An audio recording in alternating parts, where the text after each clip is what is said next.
Нұсқа талдау келесі есеп суретпен берілген.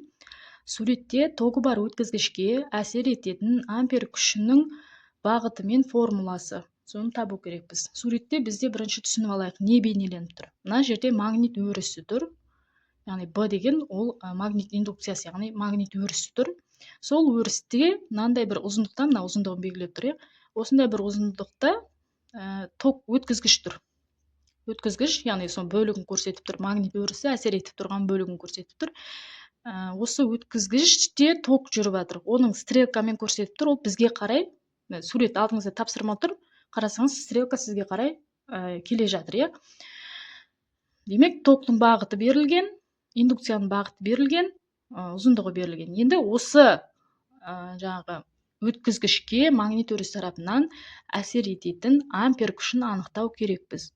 Оның формуласы бізде F ампер күші тең болады. B индукция, I өткізгіштің ток күші, L өткізгіштің ұзындығы. Яғни FA тең BIL.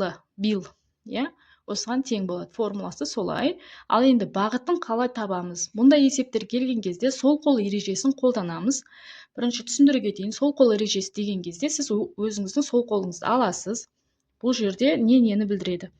Мынау 4 саусақ бұл ток күшінің бағытын көрсетеді. Мынау бізде бас бармақ бұл ампер күшінің бағытын, ал алақанға бізде мынау индукция магнит өрісі тесіп өтіп тұру керек. Бұны шығару үшін не істейміз? Егер есепте токтың бағыты былай қарай беріліп тұрса, сол жаққа қарай қоясыз. Былай қарай беріліп, керісінше бағытта беріліп тұрса, керісінше бағытта қоясыз. Қазіргі жағдайда сен тапсырма тұр алдыңда, не істейсің?